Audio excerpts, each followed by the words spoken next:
If you want to change so badly, then why do you keep slipping back? You want to be healthier, wealthier, and more disciplined. So you go to the gym, you put money aside, you try to wake up earlier, you tell yourself, this time I'll stick with it. But time passes and nothing changes. That's because you've been relying on the wrong approach. That's exactly what Atomic Habits by James Clear is about. In this video, we'll break down 5 key insights from the book. Why bad habits feel effortless and good ones feel so hard to maintain. Why you tend to quit right before progress actually shows up. How your actions compound quietly over time, for better or worse. Why focusing on goals is a mistake, and why identity is the real driver of lasting change. And finally, how to build habits that actually stick. Let's get started. Act 1. Why bad habits feel impossible to beat. You're standing there, blowing out candles. It's your 30th birthday. People are smiling, they're clapping, someone is filming. Everything feels normal. But then something hits you. You remember what you thought your life would look like by now. The version of yourself you pictured 10 years ago. Healthier, speaking 2 languages, author of 1 book. Today, you're not unhappy, just not where you thought you'd be. And it's not like you haven't tried. You started going to the gym, you ate better for a while, you opened a blank document and tried to write, you tried to learn Spanish. You told yourself you'd stay consistent, and at first you showed up, you did what you were supposed to do. But nothing seemed to happen. Your body didn't really change. The scale barely moved. The page stayed mostly blank, and Spanish still felt just as hard as day 1. So eventually you stopped. Not because you're lazy, undisciplined, or incapable, but because it felt pointless. And a quiet thought appears. If this was working, I would see something by now. When progress stays invisible, motivation drops. And this is where most people quit. Not at the beginning, but right before things start working. So you respond the only way you know. You set the same goal again, just with fresh motivation. And here's the misunderstanding underneath all of it. We expect effort and results to rise together. But habits don't work like that. Every habit produces outcomes across time, but those outcomes are misaligned. With bad habits, the reward comes now and the cost comes later. With good habits, the cost comes now and the reward comes later. That delay is what breaks most people. It makes consistency feel pointless, even when it isn't. So, when the moment of choice arrives, you're not choosing for your future self, the one who wants to be fitter, wealthier, or more disciplined. You're choosing for your present self, the one that wants comfort right now. That's why ordering fast food feels easier than cooking the healthy meal you planned. Act 2. The psychological wall that makes you give up. This gap between effort and reward isn't a personal failure. It's a predictable part of how change works. James Clear explains this with the plateau of latent potential. This graph doesn't just show progress over time. It describes the emotional journey of building habits and why motivation often collapses before results appear. What you expect to happen looks like a straight line. You put in effort and results rise with it. But what actually happens feels very different. Progress appears flat for a long time. A plateau. A stretch where it looks like nothing is improving, even though your actions are accumulating quietly in the background. And inside that gap between expectation and reality is what Clear calls the valley of disappointment. This is the emotional challenge of change. You usually meet this valley after weeks of effort. You train consistently, 3 or 4 times a week. You eat a bit better, you sleep a little more. But the mirror looks the same. The scale barely moves. Your clothes fit the same, and a familiar thought appears. At this pace, something should have changed by now. But what's actually happening behind the scenes is this. Your nervous system is adapting. Your muscles are learning the movements. Your metabolism is recalibrating. But none of that is visible yet. So, in that moment, fast food and skipping workouts start to feel rational. They offer certainty now, instead of a delayed and uncertain reward later. Here's another way to picture what's really happening. Imagine an ice cube in a room cooled to minus 15 degrees Celsius. You slowly raise the temperature. Minus 14, minus 10, minus 5, minus 1. Nothing changes. The ice cube doesn't melt. It looks exactly the same. Then, the room reaches 0, and suddenly, the ice cube starts to melt. That final degree didn't cause the change by itself. It only revealed all the heat that had already been added. The work was never wasted. It was stored. Habits work the same way. Most people quit on the plateau. It's like quitting at -1. Small changes often appear to make no difference until you cross a critical threshold. The most powerful outcomes of any compounding process are delayed. Breakthrough moments are usually just the point where many small actions finally reach a critical point. This is what makes the plateau of latent potential so difficult to endure. Act 3. When actions compound. Once you understand how progress really works, the question changes. It's no longer, am I seeing results yet? It becomes, am I moving in the right direction? James Clear makes an important distinction here. Goals describe a destination. Habits determine direction. You can aim north, but if your habits move you south, your real direction is south. And over time, direction always wins. So we don't only fail because progress is slow. We fail because we measure the wrong thing. We judge progress by outcomes, goals, instead of by direction, habits. Remember, what you see today is not the result of what you did today. It's the result of what you've been doing consistently in one direction, and you can see that direction playing out everywhere in your life. Your net worth reflects your financial habits.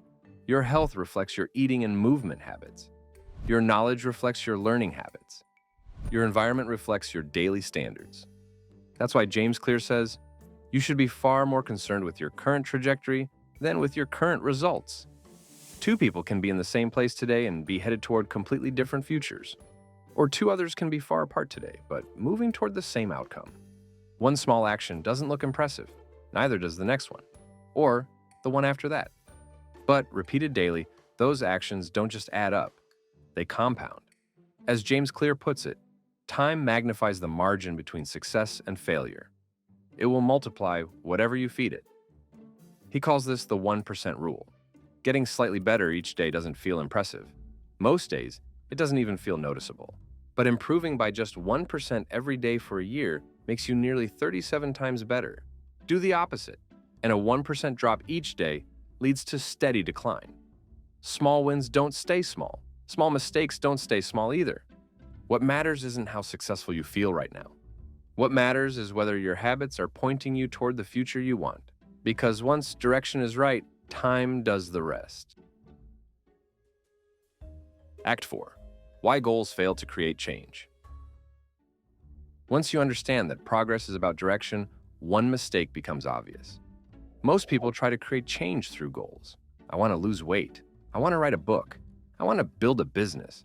Goals feel like clarity. They give you something to aim at. But goals create a fragile system. They only have two endings, success or failure. If you fail, you feel like you failed as a person. And if you succeed, the change often doesn't last. Once the goal is checked off, the pressure disappears. Motivation fades, old routines return. So you end up right where you started. Over time, that cycle reinforces a painful belief. I reached the goal, but nothing really changed. Something must be wrong with me. But the problem was never you. The problem was the layer you were trying to change. Because behavior change happens in layers. The first layer is outcomes, what you want to achieve. This is where goals sit. The second layer is process, the systems and habits you follow every day. This is where direction is actually created. A habit is a single action you repeat. A system is what makes that repetition happen consistently. Habits are the actions. Systems are the structure behind them. As James Clear puts it, you do not rise to the level of your goals. You fall to the level of your systems. Think about learning a language. The goal is fluency, but the goal doesn't teach you a single word. Fluency comes from the system. 10 new words a day, 5 minutes of listening, 1 short conversation, repetition, correction, done again tomorrow. The goal points to the outcome. The system creates the direction. That's why goals don't create change. Systems do. And systems are built from habits you repeat every day. But even good systems can fail if you ignore the third layer of behavior change. The third layer is identity. This is how you see yourself, who you believe you are. Most people try to change from the outside in. Goals first, then systems, hoping identity will follow. But lasting change works the opposite way. Identity comes first.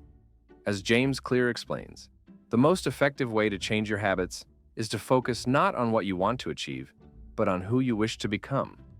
And this is why past attempts kept pulling you back. If your identity stays the same, it will eventually pull you back to familiar behavior, even when your goals and systems change. That's why lasting change doesn't start with goals. And it doesn't even start with systems. It starts with identity. Here's what that looks like in practice. If you focus on outcomes, you say, I want to read one book a week, but reading is still outside of who you are. It's something you're trying to do. Now compare that to this. I am a reader. That's not a goal, that's an identity. The same shift applies everywhere. Instead of, I want to run a marathon, you say, I am a runner. That difference matters more than it sounds. When your focus is the outcome, your behavior depends on motivation. You read when you feel like it. You run when you're inspired. But when the behavior is tied to your identity, it stops being optional. Readers read. Runners run. You're no longer asking, should I do this today? You're just acting in line with who you believe you are. And over time, your actions reinforce that belief. Each repetition becomes proof. Behind every system of actions is a system of beliefs. You can want better health, but if you still see yourself as not a healthy person, friction will always win. You can plan to wake up earlier, but if your identity is, I'm not a morning person, your old habits will pull you back. Most of us carry these identity labels for years without questioning them. Listen to how you talk about yourself or how your friends talk about themselves. You'll hear these identities all the time. I'm bad at math. I'm always late. I'm not good with technology. Over time, they feel like facts, but they're not facts. They're identities built from past evidence of who you used to be. And this is where change actually becomes possible. New identities require new evidence. As James Clear puts it, every action you take is a vote for the type of person you wish to become. So the process is simple. First, decide who you want to be. Then, prove it to yourself with small wins. Every time you make your bed, you reinforce the identity of an organized person. Every time you write, you reinforce the identity of a writer. Every time you train, you reinforce the identity of an athletic person.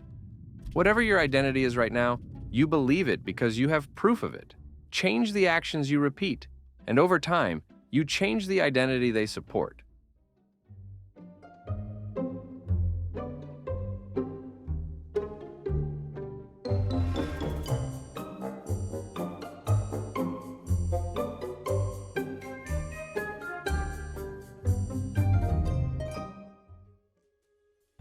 Act 5.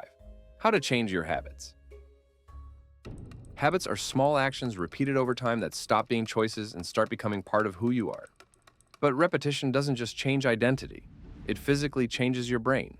Every time you repeat the same action, the same neural pathway fires. And the more a pathway is used, the stronger and faster it becomes. Eventually, your brain starts acting automatically, on autopilot. So if you want to change your behavior, you don't start with discipline. You start by changing the pathways your brain follows. Here's the 4-step loop behind that change. First, there's a cue, a trigger that grabs your attention. That cue creates a craving, a desire to change how you feel. The craving leads to a response, the action you take, and the response delivers a reward, an outcome that satisfies the craving and reinforces the loop. James Clear breaks this loop into 4 simple rules you can actually use. He calls them the 4 laws of behavior change. So if you want to build a good habit, you need to make it obvious, attractive, easy, and satisfying. Let's go through them one by one. First, make it obvious. Most people think they lack motivation, but habits don't start with effort. They start with cues. What most people actually lack is awareness of what's triggering them. As James Clear puts it, environment is the invisible hand that shapes human behavior. The most powerful way to make a habit obvious is to design your environment, because behavior follows what your eyes see. That's why environment often matters more than self-control. Disciplined people don't resist temptation more, they encounter it less. When something is visible, it gets done. If you want to read more, leave a book on your desk. If you want to take vitamins, put them next to your toothbrush. If you want to exercise, lay out your workout clothes where you can't miss them. When something is hidden, it's forgotten. Junk food on the counter gets eaten. A phone on your desk gets checked. So instead of relying on self-control, remove the cue. Put junk food out of sight. Put your phone in another room. But to remove triggers, you first have to notice them. Alongside your environment, there are two simple tools that help you do exactly that. First, pointing and calling. When a habit happens, you name it out loud. I'm opening Instagram. I'm grabbing a snack. Naming the behavior interrupts autopilot and brings the habit back into awareness. Second, the habit scorecard. When you notice a habit, write it down. List what you actually do honestly. Scrolling, snacking, moving, reading. Don't judge them. Just make them visible. Once you can see your habits clearly, the next step is to decide what should happen. Here are 3 ways to create better cues on purpose. First, implementation intentions. Most habits are triggered by time and location. They don't start randomly. So the goal here is to decide when and where your action will happen. Instead of saying, I want to read more, decide the time and place. Use this simple formula. For example, I will read for 15 minutes at 9 p.m. on the couch. This way, the habit has a clear cue. Second, habit stacking. Cues also come from routines you already have, which means one habit can become the cue for the next. That's why bad habits tend to stack effortlessly. You feel tired, you sit down, you see your phone, and that's the cue. You scroll for a minute. That feels harmless. But now scrolling becomes the cue for the next habit. One video turns into another, then another. Suddenly, it's late. You stay up longer than planned. The next morning, you're tired. That tiredness becomes the next cue. For more coffee, less movement, worse food, and less focus. One habit didn't ruin your day. A chain of habits did. Habit stacking lets you use the same mechanism, on purpose. Instead of chaining bad habits, you chain good ones. The idea is simple. Attach a new habit to one you already do automatically. Use this formula. For example, after I prepare my morning coffee, I will stretch for 5 minutes. After I brush my teeth, I will read for 10 minutes. You're turning an existing habit into a built-in cue. No motivation required. The routine triggers the behavior. Third, one space, one use. Your environment builds associations. Over time, your brain links specific places with specific behaviors. The couch isn't neutral. For one person, it's where they read every night. For another, it's where they watch Netflix and scroll. Same couch, different habit. That's because context becomes the cue. This is why mixing activities in the same space makes habits harder to change. If your bed is for scrolling and watching videos, falling asleep becomes harder. If your desk is for work and entertainment, focus disappears the moment you sit down. That's why James Clear recommends one space, one use. Whenever possible, give each space a single purpose. If a space is for work, work there. If a space is for rest, rest there. If a space is for reading, read there. The clearer the context, the stronger the cue. You're letting your environment tell your brain what to do. Second, make it attractive. You don't check your phone because it's good for you. You check it because it feels good. For a moment, it gives you relief, stimulation, or distraction. That's how most habits work. Not because they make sense, but because they promise a feeling. That's why motivation alone never lasts. You can tell yourself, I should exercise or I should study. But if the habit feels dull, heavy, or uncomfortable, your brain pushes back, no matter how much you want it to work. Because your brain doesn't act for effort. It acts for expectation. You don't open your phone because you already enjoyed it. You open it because your brain expects something good to be there. Dopamine is the signal behind that expectation. It's often called the pleasure chemical, but that's misleading. Dopamine isn't about enjoying the reward after the action.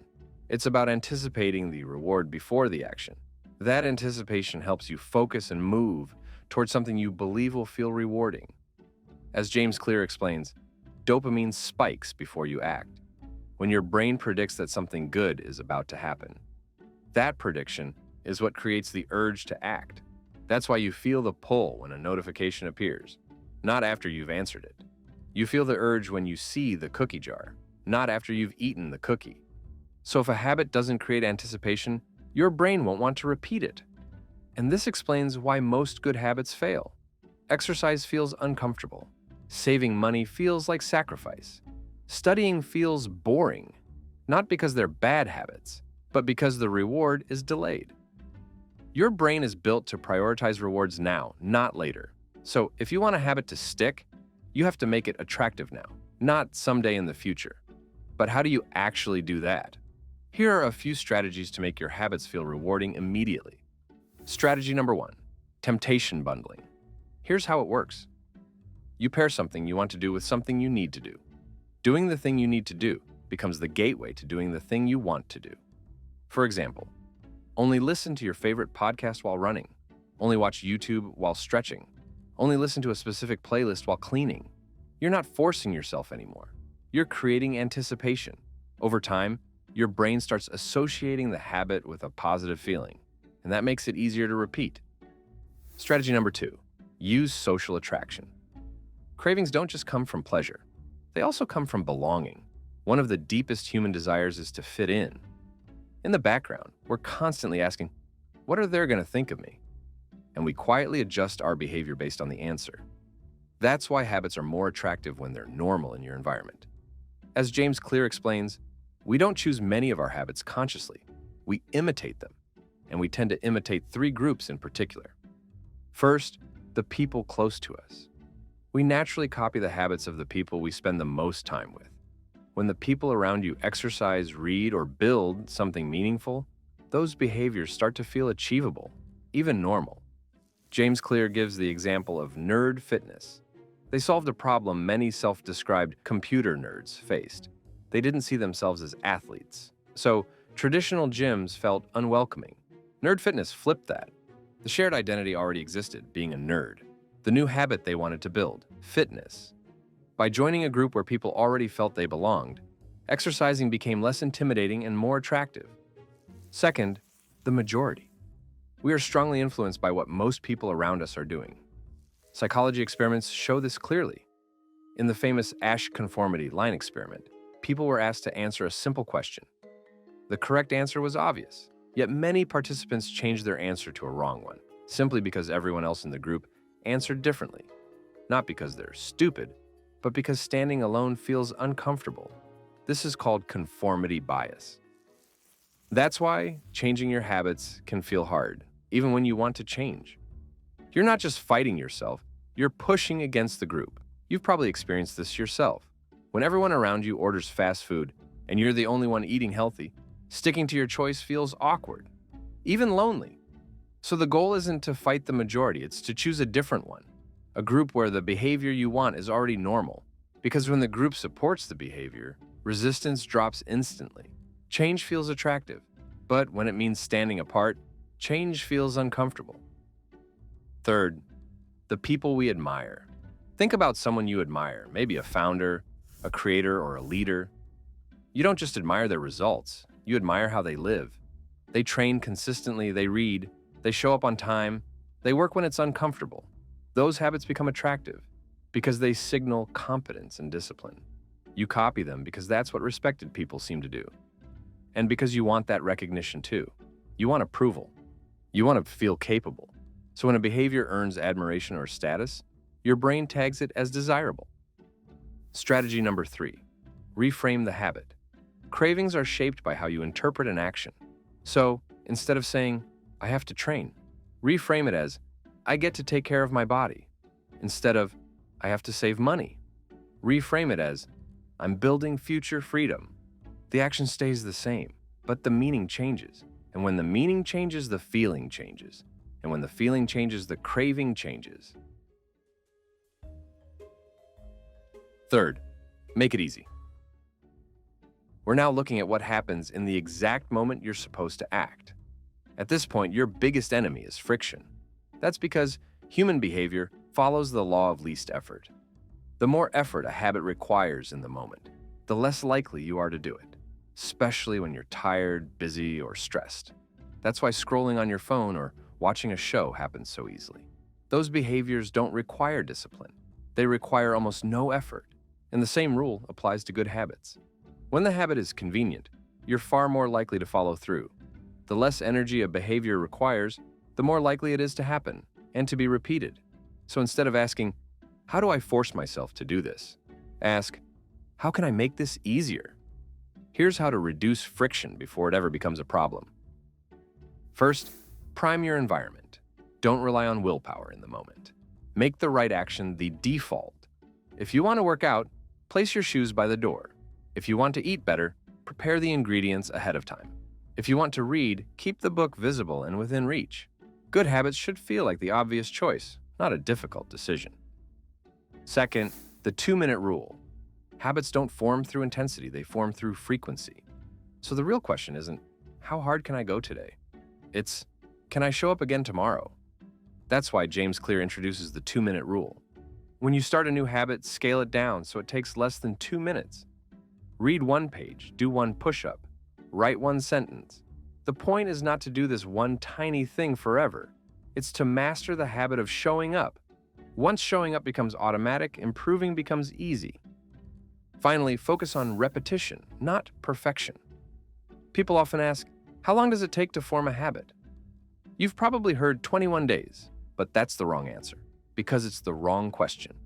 Habits don't form based on time. They form based on repetition. Every repetition strengthens the neural circuit behind the behavior. And over time, the action becomes automatic, which is why 1 push-up every day beats 1 intense workout followed by nothing. Doing less than you hoped is always better than doing nothing at all. You don't need to design the perfect plan. You just need to show up, repeat, and let consistency do the work. Fourth, make it satisfying. We repeat what feels rewarding. The problem is that good habits feel unrewarding at first because their benefits are delayed. Bad habits are the opposite. They reward you immediately. Instant relief, instant dopamine. James Clear shares the cardinal rule of behavior change. What is immediately rewarded is repeated. What is immediately punished is avoided. A feeling of pleasure tells your brain, remember this, do it again. So, to make a habit last, you need to feel successful right away, even in a small way. Here's how to make a habit feel rewarding. First, make progress visible. You don't need a big reward, just something that tells your brain you're making progress. Check a box, mark an X on a calendar. These small signals matter. They create a visible sense of progress, and progress feels satisfying. Second, add immediate rewards to good habits. As good habits pay off later, you need to add a little immediate pleasure now. James Clear shares a story of a couple who wanted to stop eating out and start cooking at home. To succeed, they made a rule. Every time they skipped eating out, they transferred the money they saved into a savings account labeled Trip to Europe. They could see the reward grow. The habit felt good now, while the bigger reward waited in the future. Once a habit feels rewarding, the next challenge is keeping it alive. But let's be honest, life gets in the way. A bad day at work, a bad workout, too many deadlines. That's normal. What matters is how you respond.